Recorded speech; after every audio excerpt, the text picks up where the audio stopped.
Ok chicos, buen día para todos. Vamos a encontrar la cinemática directa utilizando el algoritmo de Navier-Hartenberg para este robot esférico de 3 grados de libertad.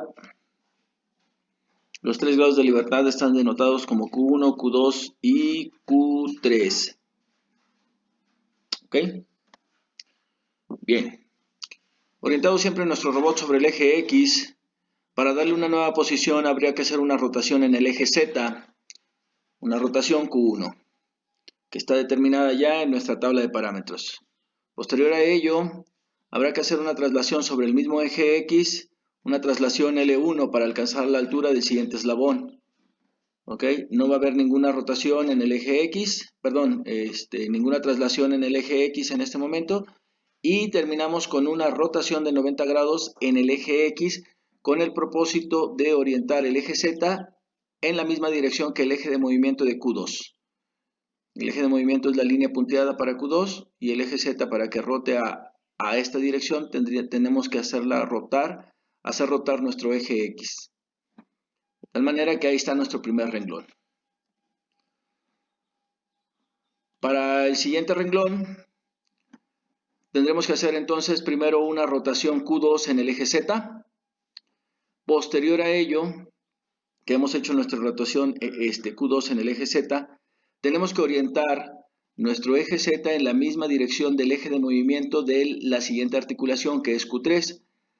Para hacer esto, realizamos una rotación de 90 grados en el eje Z para que X pueda posicionarse en dirección vertical hacia arriba. Una vez que se ha hecho esa rotación de 90 grados en el eje Z, realizamos una rotación de 90 grados en el eje X para que el eje Z se coloque en la misma dirección que la articulación Q3. ¿Ok? Eso va a provocar que el eje Y pues esté mirando hacia afuera de nuestro plano. Y ahí está entonces nuestro tercer renglón. La rotación Q2 en Z, la rotación de 90 grados en Z y la rotación de 90 grados en el eje X. Finalmente, con nuestro eje Z en dirección de Q3, realizamos una traslación Q3 a lo largo de toda esa articulación, a lo largo de todo el eje Z, Q3. Y de esta manera finaliza nuestra tabla de parámetros de Navier-Hartenberg, con la orientación de nuestro robot iniciando en X. Vamos a realizar las matrices.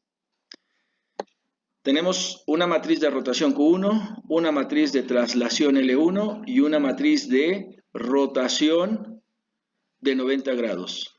Para el segundo renglón tenemos una matriz de rotación Q2 más 90 grados y una matriz de rotación en el eje X de 90 grados. Finalmente, en el último renglón tenemos una traslación Q3 a lo largo del eje Z.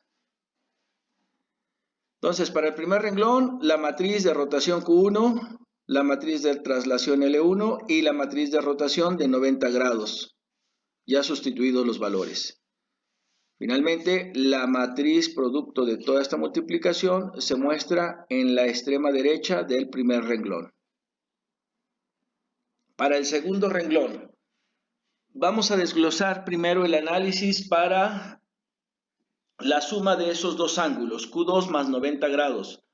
La suma de esos dos ángulos se puede desglosar como el producto de la rotación Q2 por la rotación de 90 grados con sus valores ya sustituidos. Producto de estas dos matrices, entonces, tenemos la matriz a la extrema derecha del renglón del medio.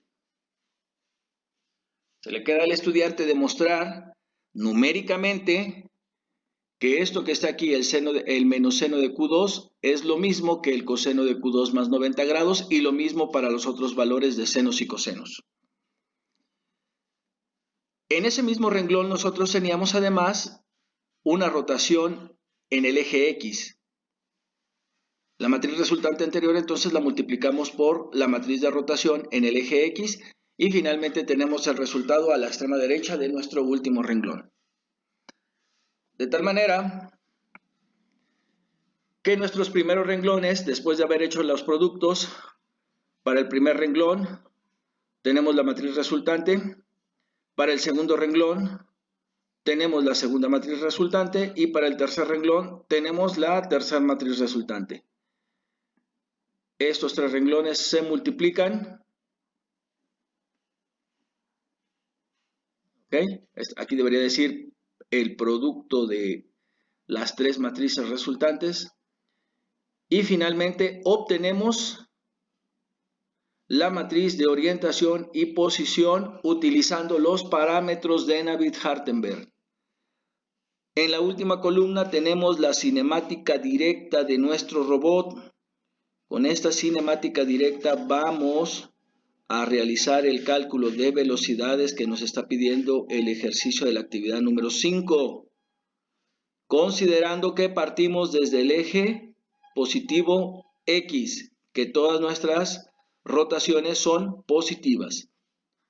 Y aquí cabe una pregunta para el estudiante. ¿Por qué el libro nos muestra otro resultado? Muchas gracias.